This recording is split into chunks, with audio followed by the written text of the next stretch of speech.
नमस्कार, DSG news देख रहे हैं आप और आपके साथ मैं हूं देवाशीष कुमार। जाप के प्रमुख पप्पू यादव ने आज पटना स्थित अपने कार्यालय में प्रेस कॉन्फ्रेंस किया। प्रेस कॉन्फ्रेंस के दौरान लगातार वो अपने समर्थकों के साथ जुड़ भी रहे हैं, उनका स्वागत भी अपनी पार्टी में कर रहे हैं और लगातार दिन प्रतिदिन सैकड़ों की संख्या में उनके पार्टी से अन्य दलों से लोग और खास करके युवा जुड़ते जा रहे हैं। उसके ठीक बाद पत्रकारों से बातचीत करते हुए पप्पू यादव ने नीतीश कुमार और सुशील मोदी पर जमकर निशाना साधा है। उन्होंने कहा है कि नीतीश कुमार ये जवाब दे कि 15 सालों में उन्होंने क्या कुछ काम किया है और खास तौर पर उन्होंने सुशील कुमार मोदी पर भी हमला किया है। उन्होंने कहा कि बाढ़ की स्थिति में हाफ पैंट पहन के जब वो लोगों से छिपकर निकल रहे थे, तब इस बार के चुनाव में क्या लोग उनको फिर से बचाएंगे, ये एक बहुत बड़ा सवाल है। तमाम मुद्दों पर आज पप्पू यादव ने क्या कुछ कहा है, इस वीडियो के जरिए हम आपको सुनवाते हैं। पहला सवाल मेरा महागठबंधन से कि महागठबंधन की एकता लगातार बिखरती जा रही है और इसके जिम्मेदार कौन है?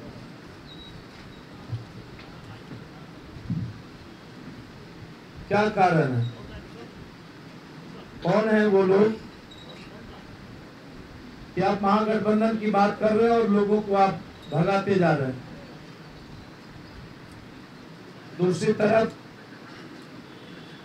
उपेंद्र कुशवाहा जैसे कद्दावर और बड़े नेता के साथ भी विश्वासघात और अपेक्षा, ये क्यों? ये क्या संकेत है? शरद यादव के साथ उनके साथ भी उपेक्षा, मुकेश सहनी के साथ भी लगातार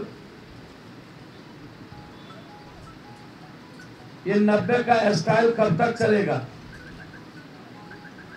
और कब तक दूसरों को अपमानित करने के बाद आप क्या दिखाना चाहते हैं? मैं कांग्रेस पार्टी से आग्रह करूंगा, थोड़ी अपनी ताकत को पहचानिए। आप राष्ट्रीय पार्टी है और बड़ी भाई की भूमिका में आप हैं इस बिहार को बचाने के लिए। कांग्रेस को लीड करना चाहिए। मैं कंप्लीट रूप से कांग्रेस के साथ खड़ा रहूंगा यदि कांग्रेस लीड करती है तो। और कांग्रेस यदि किसी अत्यंत पिछड़ा और दलित लीडरशिप को सामने लाती है तो बिना शर्त मैं कांग्रेस के साथ खड़ा रहूंगा। लेकिन यह बिहार की जनता जानना चाहती है कि महागठबंधन को समाप्त करने में भूमिका किसकी है। जो लोग महागठबंधन को समाप्त कर रहे हैं, क्या वो बीजेपी की बी टीम तो नहीं बन गई? क्या बीजेपी के साथ कोई साठगांठ तो नहीं हो गया? ये बिहार की जनता जानना चाहती है। जबरदस्ती IMA के बारे में बोलते रहना, बी टीम, तो जो दिखता है बी टीम है तो वो है, नहीं है। लेकिन जो भीतर से लगातार महागठबंधन को कमजोर करने का प्रयास कर रही है, रघुवंश बाबू जैसे लोगों का अपमान, हम स्वागत करेंगे रघुवंश बाबू का, हम स्वागत करेंगे पुतुल जी का, हम स्वागत करेंगे उपेंद्र जी का, सैनी जी का। ये बिहार बचाने के लिए अब अपमान मत सहिए।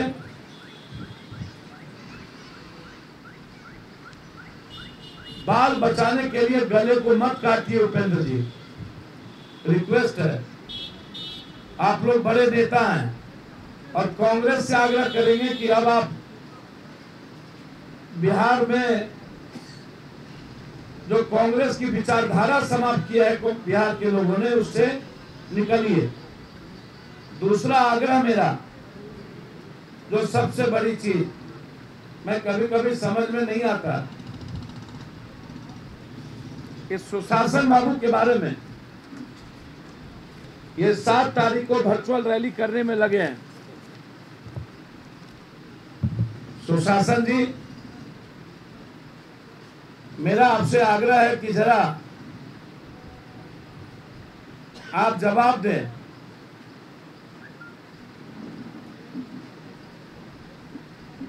गरीबी हटाने में बिहार 27 बड़े राज्यों में 26वां नंबर पे, भूखमरी हटाने में बिहार 27 राज्यों में 25वें नंबर पे, बिहार देश का दूसरा सबसे गरीब राज्य जहां प्रत्येक व्यक्ति आय 43,822 है, जबकि भारत का औसत है 92,000। एक स्कूल में 20 बच्चे भी आपके यहाँ नहीं पढ़ते हैं। 80% स्कूल में कोई टॉयलेट नहीं है। दुनिया का 20वां पदान पर आप प्रदूषण के मामले में, और पटना नंबर 1 पे। उद्योग नवाचार पूरे प्रदेश में सिर्फ 3,800 उद्योग हैं, उनमें से 2,000 के लगभग उद्योग में काम न के बराबर चल रहा है। प्रदेश में नौकरी का प्रतिशत 12 है, जबकि 88% लोग ऐसे ही यहां पर जीवन यापन कर रहे हैं।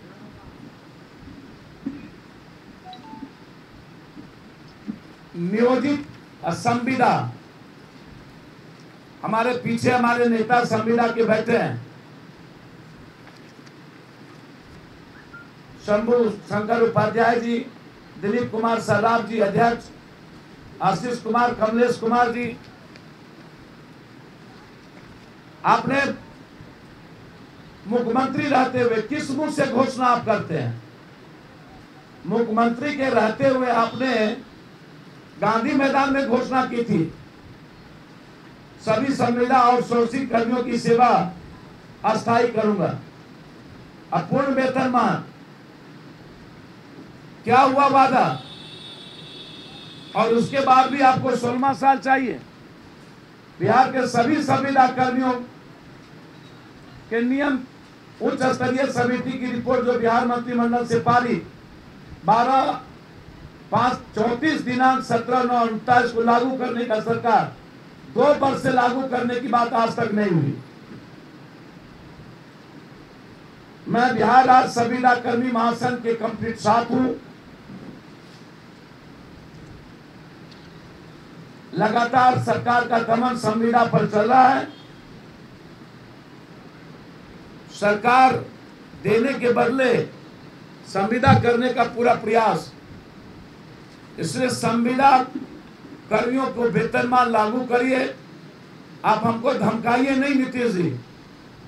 कल बीत रहे शिक्षक के साथ मैं पागलों की तरह करा हूं। गेस्ट फैकल्टी टीचर के साथ मैं, जिसको मौत का डर नहीं है, नीतीश बाबू, आप जब तक संविदा और नियोजित को प्रेम दर्जा बना करके रखिएगा बिहार में, तब तक पप्पू यादव आर पार की लड़ाई। आप डराने का काम मत करिए। आप लगातार डरा रहे हैं। सोशल डिस्टेंस के नाम पर केस, ये क्यों?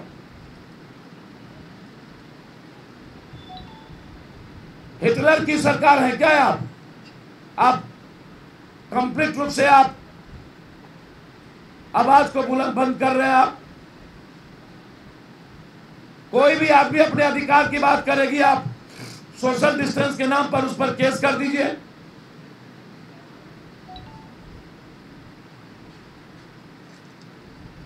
कल विद्वान शिक्षकों पर केस कर दिया गया। आज लाठीचार्ज करने की नौबत थी। जो हालात है, मैं सुशील मोदी से कहूंगा, आपका 95% जो ट्वीट होता है वो लालू फोबिया से होता है, निगेटिव होता है। 5 साल में आप दोनों क्या किए आप उसको ट्वीट करिए। औकात आपकी नहीं है। और मैं नीतीश शासन की सरकार को और दोनों पंडित को चैलेंज करता हूं। ये बात स्वीकार कर लिया सुशील मोदी ने, अकेले चुनाव लड़ने की औकात बिहार में किसी की नहीं है। पहली बार स्वीकार्य है। सुशील मोदी जी लगता है मरने के बाद भी लालू यादव का फोबिया आपको नहीं जाएगा। आप 5 साल के अंदर क्या किए आप उसकी बात करिए। 7 घोटाले में आपकी भूमिका क्या क्या है उसकी बात करिए। आप सृजन से लेके अन्य जगहों पर कहां उसकी बात करिए। आपके पास इतना पैसा और आपका भाई रियल एस्टेट का सबसे बड़ा नाम कैसे हुआ उसकी बात करिए। और बिहार को नाश करने में आपने क्या भूमिका निभाई उसकी बात करिए। बालू माफिया और सुशील मोदी के साथ क्या संबंध है आप उसकी बात करिए। आप उसकी बात नहीं करते, इसीलिए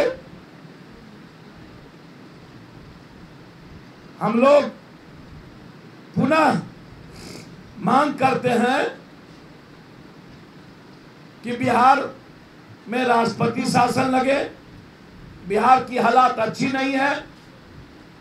बिहार में डर और भय का वातावरण बना हुआ है। बिहार में जबरदस्ती आह्वान किया जा रहा है। केस जांच हो नहीं रही है। केस कम दिखाए जा रहे हैं चुनाव के लिए। लगातार पैसे के बदौलत लोभ देख के एमएलसी का लोभ देख के दल बदल हो रहे हैं। मेरा सीधा आरोप है कि स्वास्थ्य मंत्री जी आप ये बताइए कि पॉजिटिव वाले जो आप कह रहे हैं कि जल्दी निगेटिव हो रहा है उसका जांच कहां हुआ, कौन से अस्पताल में हुआ, इस श्वेत पत्र को जारी करिए। बिहार की जनता वो जांच देखना चाहती है कि आपने जांच कहां किया। जब जांच हुई नहीं तो निगेटिव कहां से हो गया, और जब जांच नहीं हुई तो पॉजिटिव कहां से हो गया। ये लगातार इस शासन का फेल्योर, और हम चाहेंगे जब तक पूर्ण रूप से पूरे भारत में और बिहार में कोरोना डर है और लॉकडाउन की प्रक्रिया है, जब सोशल डिस्टेंस के नाम पर आप केस कर रहे हैं तो चुनाव को रोका जाए और राष्ट्रपति शासन लगाया जाए। सुरक्षा की बात हो तब कुछ किरदार अहम भूमिका निभाते हैं। बेजोड़ शटर्स और शटर लॉक्स, मजबूती की मिसाल कायम करने वाले स्टील पाइप्स, सर्वश्रेष्ठ गुणवत्ता से भरपूर शटर लैथ और अटूट इंटरनल लॉक्स। आइए इन्हें मिलाकर निर्माण करते हैं एक उज्जवल भारत का, क्योंकि बात भारत की मजबूत भविष्य की है।